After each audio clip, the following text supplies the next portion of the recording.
Dear students, welcome. आज का हमारा टॉपिक है डार्क रिएक्शन या जो डार्क फेज़ है फोटोसिंथेसिस का।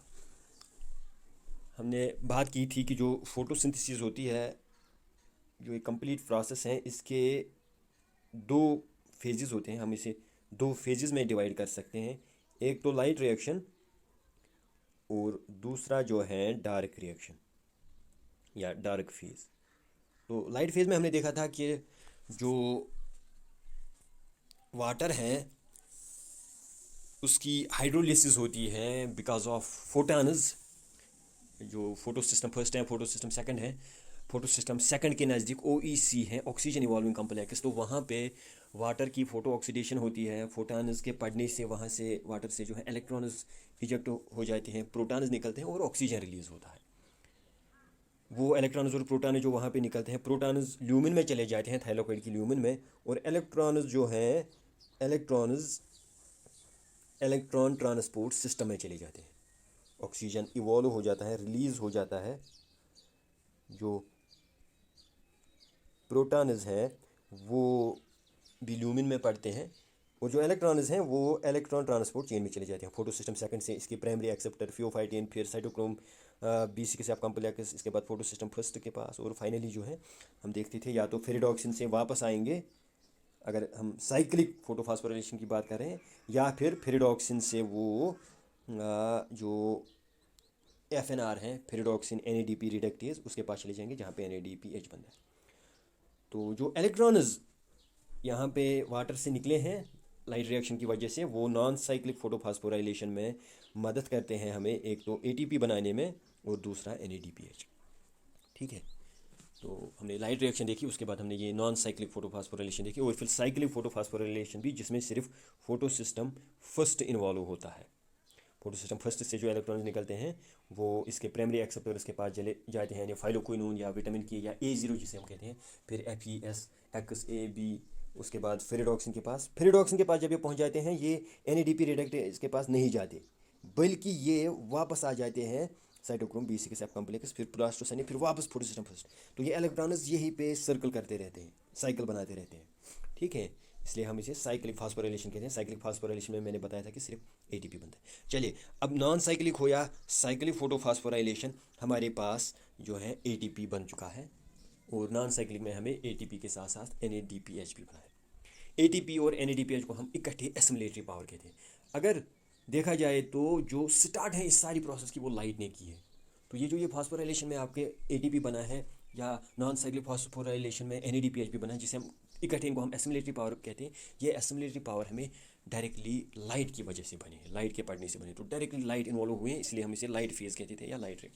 डायरेक्ट रिएक्शन क्या है, मैंने पिछली क्लास में भी बताया था कि डायरेक्ट रिएक्शन का मतलब ये नहीं है कि ये अंधेरे में हो जाती है, ये डायरेक्टनेस में होती है। डायरेक्ट रिएक्शन का मतलब है कि डायरेक्ट ये जो ये फेज़ है, इसमें डायरेक्टली लाइट की ज़रूरत नहीं पड़ती। लाइट की ज़रूरत डायरेक्टली नहीं पड़ती, लेकिन जो लाइट की वजह से बने हैं प्रोडक्ट्स, उनकी ज़रूरत पड़ती, क्योंकि सारी प्रोसेस का नाम तो फोटोसिंथेसिस है ना।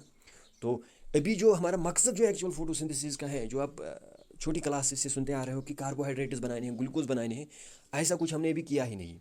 ठीक है, फोटोसिंथेसिस का जो मकसद है, कार्बोहाइड्रेट्स बनाने हैं, ग्लूकोज या 3 कार्बन शुगर्स, या डिफरेंट फॉर्म्स ऑफ शुगर, जैसे और एक 6 कार्बन शुगर है, फ्रैक्टोज। तो ये जो ये कार्बोहाइड्रेट्स बनाने हैं, वो हमने अभी नहीं बनाए, वो बनते हैं डार्क फेज़ में। तो डार्क फेज़ में जिस जो चीज़ें हमें ज़रूरत पड़ती हैं, जो एजेंट्स, जो सब्सटेंसेस हमें ज़रूरत पड़ते हैं, वो है ATP और NADPH। तो वो कहाँ बनी है, वो लाइट रिएक्शन में बनी है। तो वही मैं कह रहा था कि डायरेक्ट रिएक्शन में डायरेक्टली लाइट यूज़ नहीं होती, डायरेक्टली लाइट की ज़रूरत नहीं पड़ती, लेकिन जो प्रोडक्ट्स लाइट रिएक्शन में बने हैं उनकी ज़रूरत पड़ती है। वो जो एसिमिलेटरी पावर लाइट रिएक्शन में बना है, वो यूज़ हो जाता है फिर डार्क रिएक्शन में। ठीक है, इसको इसीलिए डार्क रिएक्शन कहते हैं कि डायरेक्टली लाइट यूज़ नहीं होती इसमें। ठीक, डार्क रिएक्शन को हम फोटोसिंथेटिक कार्बन रिडक्शन भी कहते हैं, PCR, क्योंकि इसमें जो है जो कार्बन डाइऑक्साइड लीवर्स के अंदर आया है सिटोमेटा के थ्रू, वो अब रिड्यूस होगा, क्योंकि हमारे पास रिड्यूसिंग पावर है NADPH, और जो एनर्जी की ज़रूरत हमें पड़ेगी डिफरेंट रिएक्शंस के लिए, वो भी हमारे पास अवेलेबल है in the form of ATP। तो उस ATP और NADPH+H+2 की मदद से अब कार्बन डाइऑक्साइड को कार्बोहाइड्रेट्स बनाए जाएंगे। CO2 को जो CO2 है, CO2 को अब CH2O बनेगा। मैं जनरल फार्मूला बता रहा हूँ। ये ग्लूकोज हो सकता है, 3 carbon sugar dihydroxy stone phosphate हो सकता है। तो ये आप सीधे देख सकते हो कि रिडक्शन हुई है, क्योंकि यहाँ कार्बन के साथ 2 ऑक्सीजन है और यहाँ कार्बन के साथ 1 ही ऑक्सीजन है और 2 हाइड्रोजन है। तो इसलिए हम इसे फोटोसिंथेटिक कार्बन रिडक्शन भी कहते हैं, डायरेक्ट फेज जो है फोटोसिंथेसिस का। ये डायरेक्ट रिएक्शन है, ये डिफरेंट प्लांट्स में डिफरेंट तरीक़ों से होते हैं। 2 डिफरेंट तरीके हैं।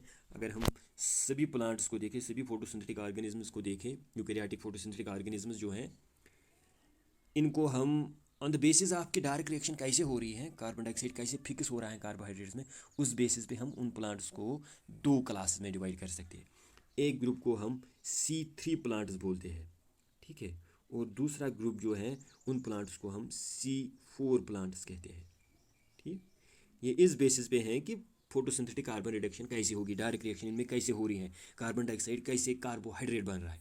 बाकी जो लाइट रिएक्शन इससे पहले हुआ है वो दोनों जो प्लांट्स के क्लासेस हैं उन दोनों में एक तरीके से ही होती है। लेकिन जो डायरेक्ट रिएक्शन है जिसमें कार्बन डाइऑक्साइड को हमें फाइनली कार्बोहाइड्रेट बनाना है, वो 2 डिफरेंट तरीक़ों से होता है। उस बेसिस पे 2 डिफरेंट ग्रुप्स हैं प्लांट्स के, C3 प्लांट्स और C4 प्लांट्स। C3 प्लांट्स ऐसे प्लांट्स हैं जिनमें सिर्फ एक ही साइकिल होता है, रिएक्शंस का एक ही साइकिल होता है, जिसे C3 साइकिल कहते हैं। C3 प्लांट्स में सिर्फ C3 साइकिल होता है। C4 प्लांट्स ऐसे प्लांट्स हैं जिनमें C3 और C4 साइकिल होते हैं। मैं फिर से बताऊं, C3 प्लांट्स ऐसे प्लांट्स हैं जिनमें सिर्फ C3 साइकिल होता है। C4 प्लांट्स ऐसे प्लांट्स हैं जिनमें कार्बन डाइऑक्साइड रिड्यूस होता है, कार्बन डाइऑक्साइड को कार्बोहाइड्रेट्स बनते हैं with the help of C3 cycle and C4 cycle. So यहाँ पे कंफ्यूज मत होइएगा कि शायद C3 प्लांट्स में C3 साइकिल होता है और C4 प्लांट्स में C4 साइकिल होता है। ये सही नहीं है, ठीक है। ये करेक्ट डेफिनेशन नहीं है कि C3 प्लांट्स ऐसे हैं जिनमें सिर्फ C3 होता है और C4 प्लांट्स ऐसे हैं जिनमें C4 साइकिल होता है ना। C3 प्लांट्स ऐसे हैं जिनमें सिर्फ C3 होता है, लेकिन C4 प्लांट्स ऐसे हैं जिनमें C3 के अलावा C4 साइकिल भी होता है, ठीक है। C4 प्लांट्स ऐसे प्लांट्स हैं जिनमें C3 के अलावा C4 साइकिल भी होता है, ठीक है। तो डिफरेंट क्या है C4 प्लांट्स में, इनमें C4 साइकिल भी होता है, यानी C3 कॉमन है, C3 उनमें भी होता है और इनमें भी, लेकिन C4 प्लांट्स में C4 साइकिल भी होता है।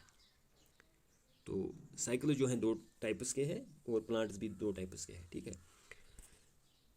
लेकिन इन 2 साइकिल टाइप्स में जो C3 साइकिल है वो कॉमन है, वो C3 प्लांट्स में भी होता है और C4 प्लांट्स में भी। डिफरेंस सिर्फ इस बात की है कि C4 साइकिल किन में हो रहा है। C4 साइकिल C4 प्लांट्स में होता है, सिर्फ C4 प्लांट्स में होता है।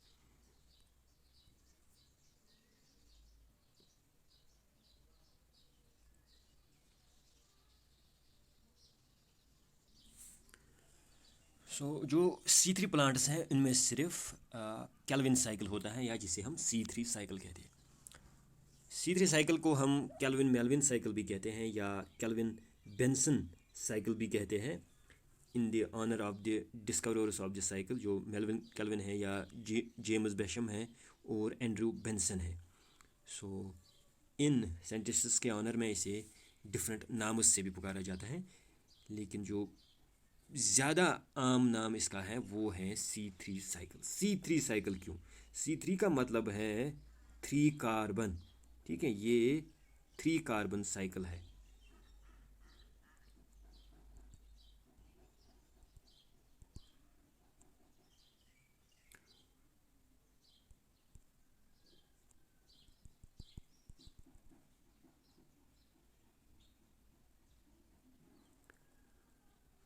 यानी जो इस साइकिल में जो सबसे पहले स्टेबल कंपाउंड बनता है, जब कार्बन डाइऑक्साइड के ऊपर एंजाइम्स रिएक्ट करते हैं तो सबसे पहले जो सबस्टेंस बनता है स्टेबल सबस्टेंस, वो 3 कार्बन का होता है, 3 कार्बन कंपाउंड होता है, सबसे पहला स्टेबल कंपाउंड। इसलिए इसे C3 साइकिल कहते हैं, ठीक है। सो अब हम ये डिटेल में देखेंगे। अगर हम इसका ओवरव्यू देखें, ब्रीफ में अगर हम देखें, तो हमारा मकसद क्या है, कार्बन डाइऑक्साइड को कन्वर्ट करना है हमें, कार्बन डाइऑक्साइड जो है उसे कन्वर्ट करना है हमें कार्बोहाइड्रेट्स में। जैसे कि एक कार्बोहाइड्रेट ग्लूकोज है, यहाँ पे आप देख सकते हैं 3 फॉस्फोगिलिसराइड है, या इसी तरह 6 कार्बन शुगर है ग्लूकोज। तो कार्बन डाइऑक्साइड को हमें कन्वर्ट करना है कार्बोहाइड्रेट में। ये हमारा मकसद है फोटोसिंथेसिस का, जिस C3 साइकिल या डार्क रिएक्शन का। सो इसमें 3 फेजेस हैं। एक तो कार्बोक्सिलेशन फेज, जिसमें जो एक्सेप्टर होता है राइबोलोज 1,5 बिस्फॉस्फेट, वो इस कार्बन डाइऑक्साइड को एक्सेप्ट करता है, ठीक है। तो इसकी RUBP की कार्बोक्सिलेशन हो जाती है। उसके बाद जो है दूसरा जो फेज़ है वो है रिडक्शन का, जिसमें इस कार्बन डाइऑक्साइड पे जो है अब ATP की मदद से NADPH वगैरह हाइड्रोजन्स ट्रांसफ़र करते हैं। जो NADPH हैं वो रिड्यूस करता है अब इन सब्सटेंस को जो RUBP से बने हैं, कार्बन डाइऑक्साइड को साथ लेके जो बने हैं, उनकी रिडक्शन होती है अब, क्योंकि NADPH उन पे हाइड्रोजन्स ट्रांसफ़र करता है with the help of ATP, ठीक है। तो यहाँ पे ये एसिमिलेटरी पावर यूज़ होता है। तो हमें कार्बोहाइड्रेट्स बनते हैं और वापस हमें वो एक्सेप्टर भी रिजनरेट करना होता है, क्योंकि ये एक ही साइकिल हमें नहीं करना है, ये प्लांट को बार बार रिपीट करना है। तो जो वो हमारा मकसद है इस कार्बन डाइऑक्साइड को कार्बोहाइड्रेट्स में कन्वर्ट करना, ना कि जो ऑलरेडी यहाँ पे सब्सटेंसेस है इसको हमें वापस रिजनरेट करना है। तो तीसरी फेज़ यहाँ से है रिजनरेशन ऑफ RUBP। पहली फेज़ कार्बोक्सिलेशन, रिडक्शन, और तीसरी जो है या जनरेशन ऑफ ग्लूकोज, और तीसरी जो है रिजनरेशन ऑफ RUBP, ठीक है। इसका अगर हम इक्वेशन अगर हम देखें तो हर 3 कार्बन डाइऑक्साइड के लिए हमारा मकसद क्या है, हमें फॉर एग्जांपल अगर 3 कार्बन शुगर बनाना है तो ओबियसली हमें 3 कार्बन डाइऑक्साइड को फिक्स करना होगा। जो आप लोअर क्लासेस में फार्मूला लिखते थे 6 carbon dioxide plus dash dash dash dash gives glucose, क्योंकि ग्लूकोज में 6 कार्बन है तो यहाँ से आप 6 कार्बन डाइऑक्साइड लिखते थे, ठीक है, 6CO2 प्लस जो बाकी चीज़ें हैं, और रिजल्ट में आप मेन प्रोडक्ट जो है ग्लूकोज लिखते थे C6H12O6, ठीक है। तो अगर हम, लेकिन जो एक्चुअल प्रोसेस है एक्चुअली हम देखते ये है कि यहाँ डायरेक्टली 6 कार्बन शुगर्स नहीं बनते बल्कि 3 कार्बन शुगर्स बनते हैं, ठीक है। तो जो हम 3 कार्बन डाइऑक्साइड के लिए पढ़ेंगे उसी का फिर हमें डबल करना है एक ग्लूकोज बनाने के लिए, फिर इस जो इक्वेशन का है उसे डबल करना है। अगर हम इस इक्वेशन का जो है निचोड़ देखें तो इस इक्वेशन में 3 कार्बन डाइऑक्साइड को फिक्स करने के लिए 6 NADPH और 9 ATP यूज़ होते हैं, तब जाके एक ओबियसली 3 कार्बन शुगर बनेगा। फॉर एग्जांपल ग्लिसरॉल्डिहाइड 3 फॉस्फेट, ये 6 NADPH से अब 6 NADP निकलेंगे, इनसे 9 ADP, इनका जो है फॉस्फेट वो यूज़ हुआ है, इसी तरह इनके जो है हाइड्रोजन वो यूज़ हुए हैं। तो हर 3 कार्बन डाइऑक्साइड को फिक्स करने के लिए 9 ATP और 6 NADPH लगते हैं। अगर अब सवाल ये होगा कि हर एक ग्लूकोज बनाने के लिए कितने NADPH और कितने ATP लगते हैं C3 साइकिल में, C3 प्लांट्स में, तो ओबियसली 12 NADPH, क्योंकि एक शुगर में 3 कार्बन डाइऑक्साइड नहीं, एक ग्लूकोज में, एक ग्लूकोज अगर यहाँ पे होता, अगर 3 फॉस्फोगिलिसराइड के बदले हम एक ग्लूकोज लिखे, एक ग्लूकोज के लिए हमें जो है ये साइकिल 6 बार रिपीट करना पड़ेगा, 6 कार्बन डाइऑक्साइड मॉलिक्यूल्स फिक्स करने पड़ेंगे। As a result 12 NADPH use होंगे और 18 ATP। तो ये इसका ओवरव्यू है C3 साइकिल का और इसकी जो इक्वेशन है उसका। अब अगर हम डिटेल में ये साइकिल देखें तो सबसे पहले होता क्या है, जो राइबोलोज 1,5 बिस्फॉस्फेट हैं, जो एक्सेप्टर हैं क्लोरोप्लास्ट के स्ट्रोमा में C3 प्लांट्स में, इस पे एक एंजाइम एक्ट करता है rubisco, ribulose 1,5 bisphosphate carboxylase oblique oxygenase, यानी ये कार्बन डाइऑक्साइड भी ऐड कर सकते हैं या ऑक्सीजन भी ऐड कर सकते हैं डिपेंडिंग अपॉन द कंडीशन। इसकी पार्शियल प्रेशर किसका ज़्यादा है, कार्बन डाइऑक्साइड है या ऑक्सीजन, या बाकी जो NADPH अवेलेबिलिटी है, लाइट इंटेंसिटी है, उन फैक्टर्स को ध्यान में रख के ये रुबिस्को कार्बोक्सिलेशन भी कर सकता है और ऑक्सीजनेशन भी। लेकिन हम पढ़ रहे हैं photosynthetic carbon reduction C3 cycle, इसमें हमारा मकसद होता है कि कार्बोक्सिलेशन हो जाए, जो बाहर से कार्बन डाइऑक्साइड है वो ऐड किया जाए यहाँ पे, ताकि फाइनली हमें फिर यहाँ पे कार्बोहाइड्रेट्स बने, ठीक है, और RUBP वापस रिजनरेट हो। तो मान लीजिए कार्बन डाइऑक्साइड की जो पार्शियल प्रेशर है वो अच्छा है और लाइट इंटेंसिटी ATP NADPH अच्छी क्वांटिटी में अवेलेबल है स्ट्रोमा में, तो जो ये रुबिस्को है ये इस वक्त एक्ट करेगा एज कार्बोक्सिलेज, क्योंकि ये कंडीशन डिपेंडेंट है। इस वक्त ये एक्ट करेगा कार्बोक्सिलेज, ये RUBP ऐड करेगा carbon dioxide as a result, क्योंकि RUBP 5 कार्बन शुगर है, उस पर जब एक कार्बन डाइऑक्साइड ऐड होगा, तो यहाँ पे जो ये 3 कार्बन डाइऑक्साइड लिखा है, अगर हम 3 साइकिल एक ही साथ पढ़े, ठीक है, अगर हम एक कार्बन डाइऑक्साइड के लिए बात करें तो यहाँ पे एक RUBP लिखेंगे, तो उस एक RUBP पे जब कार्बन डाइऑक्साइड ऐड होगा तो अब 6 कार्बन शुगर यहाँ पे बनता है, लेकिन वो अनस्टेबल होता है। एज अ रिज़ल्ट वो साथ ही में बनते ही स्प्लिट हो जाते हैं 2-3 कार्बन शुगर्स में। समझ आ रहा है आपको? क्योंकि ये 5 कार्बन वाला शुगर है, इस पर और एक कार्बन ऐड हुआ, ये 6 कार्बन वाला बना, तो उसको अगर हम स्प्लिट करेंगे 3 कार्बन वालों में तो वो 2 मालिक्यूल होंगे अब। ठीक है, ये 2 मालिक्यूल्स है। उस पर फिर एटीपी एक्ट करता है और एटीपी इस पर ट्रांसफ़र करता है फॉस्फेट, जो यहाँ पे 3-फॉस्फोग्लिसरेट बना है, पहला स्टेबल कंपाउंड अब 3 कार्बन का ही। यही मैं बोल रहा था कि इसे हम C3 साइकिल कहते हैं। तो जो ये 3-फॉस्फोग्लिसरेट है, तो ये जो ये पहला स्टेबल कंपाउंड बना है वो 3 कार्बन वाला शुगर है, एक स्टेट है 3-फॉस्फोग्लिसरेट। ठीक है, 3-फॉस्फोग्लिसरेट पे जब फास्फोरस और एक ऐड होगा उसको 1,3-बिसफॉस्फोग्लिसरेट बनेगा। अभी तक इसको सिर्फ तीसरे कार्बन पे फॉस्फेट ग्रुप था, अब पहली पोजीशन पे भी 1,3-बिसफॉस्फोग्लिसरेट। इसको फिर रिडक्शन होती है with the help of NADPH जो लाइट रिएक्शन में बने हैं, तो 1,3-बिसफॉस्फोग्लिसरेट को 3-फॉस्फोग्लिसरल्डिहाइड बनता है, या हम कह सकते हैं ग्लिसरल्डिहाइड 3-फॉस्फेट, यानी जो फॉस्फेट था, ग्लिसरेट था, COH ग्रुप, उसको अब CHO ग्रुप CHO बना है, तो रिडक्शन हुई है। समझ आ रहा है आपको? जो 3-फॉस्फोग्लिसरेट है इसमें एंड पे फंक्शनल ग्रुप ऐसे होगा COO और उस पर फिर फॉस्फेट ग्रुप, लेकिन अब जो बना है अब वो ये CHO, उस पर फिर फॉस्फेट ग्रुप। ठीक है, 3-फॉस्फोग्लिसराइड, तो रिडक्शन हुई है with the help of NADPH। तो जो ये 3-फॉस्फोग्लिसराइड है, जो भी हम यहाँ से पढ़ रहे हैं इस वक्त, जो हम पढ़ रहे हैं यहाँ पे हमें डबल मालिक्यूल्स बन रहे हैं, क्योंकि ये 6 कार्बन वाला शुगर बना था। अब यहाँ से जो हम पढ़ रहे हैं ये 3-3 कार्बन वाले शुगर हैं। तो अगर हमने स्टार्ट में एक राइबोलोज 1,5-बिसफॉस्फेट यहाँ पे डाला था और एक कार्बन डाइऑक्साइड, तो यहाँ पे 2-2 मालिक्यूल्स की बात हो रही है, क्योंकि अब ये 3 कार्बन वाले ही शुगर्स हैं। ठीक है, तो जो ये 3-फॉस्फोग्लिसरल्डिहाइड है, ये एक एल्डो शुगर है 3 कार्बन का, लेकिन ये कन्वर्ट हो सकता है डाइहाइड्रोक्सी फॉस्फेट में भी, वो भी 3 कार्बन वाला शुगर है लेकिन कीटोस फार्म, तो ये आपस में इक्विलिब्रियम में रहते हैं। कभी ये इस फार्म में पाया जा सकता है डाइहाइड्रोक्सी फॉस्फेट, यानी 3 कार्बन शुगर की कीटोस फार्म, ये 3 कार्बन शुगर की एल्डोस फार्म है ये वाली, तो ये आपस में इंटर कन्वर्ट होते रहते हैं।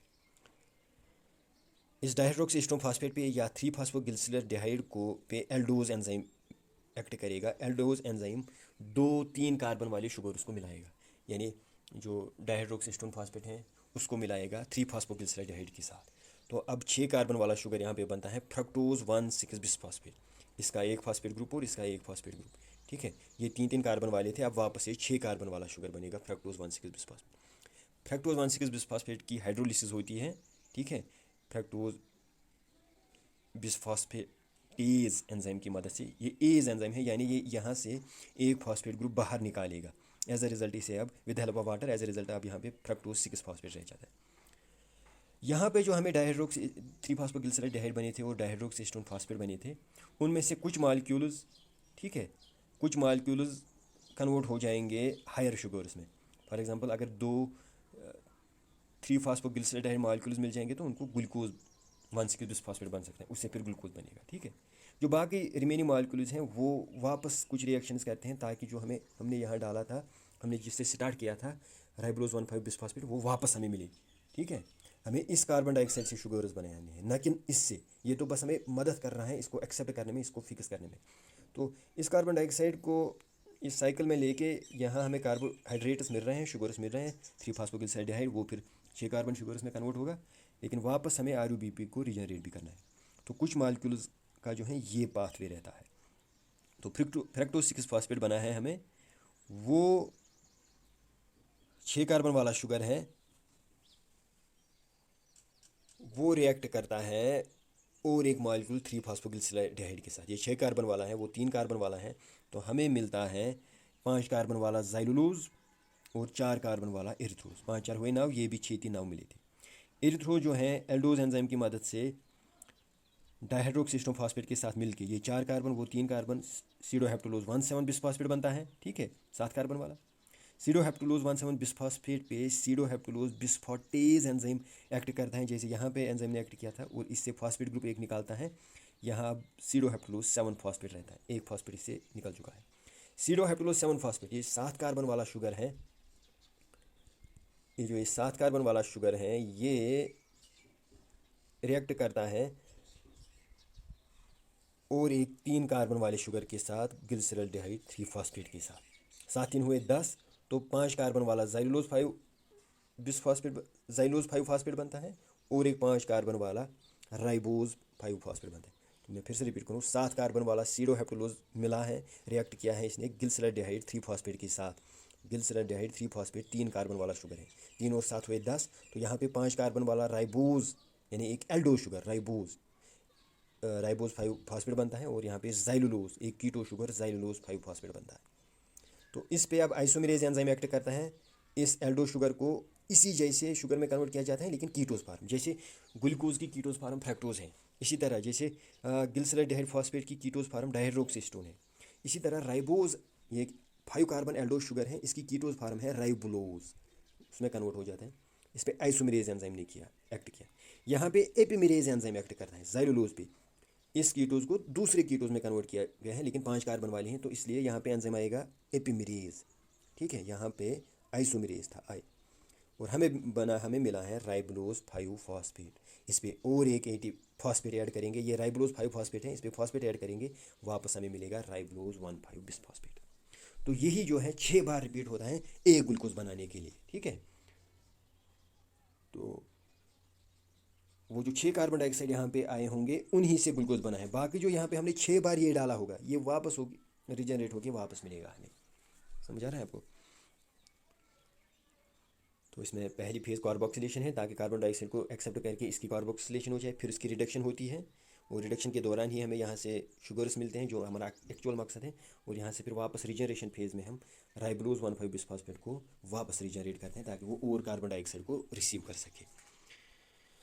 तो जो मैंने पहले भी बताया कि हर 3 कार्बन डाइऑक्साइड के लिए हमें 6 NADPH लगते हैं और 9 ATP, लेकिन क्योंकि हमें एक ग्लूकोज बनाना है, यहाँ पे हमें ग्लिसरॉल्डिहाइड 3 फॉस्फेट नहीं बल्कि एंड में हमें एक ग्लूकोज बनाना है, तो अगर हमें एक ग्लूकोज बनाना हो, एक ग्लूकोज के लिए हमें 12 NADPH, ठीक है, और 18 ATP लगते हैं C3 प्लांट्स। तो ये आपको याद रखना है, या तो ऐसे याद रखिए कि हर कार्बन डाइऑक्साइड को फिक्स करने के लिए, हर एक कार्बन डाइऑक्साइड को फिक्स करने के लिए,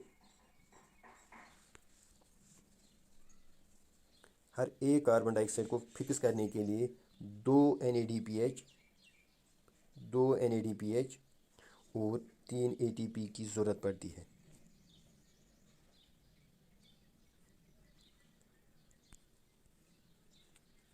ठीक है, या ऐसे लिखिए कि एक ग्लूकोज बनाने के लिए, in other words that means 6 carbon dioxide को फिक्स करने के लिए हमें 6 × 2 12 NADPH और 18 ATP की ज़रूरत पड़ती है।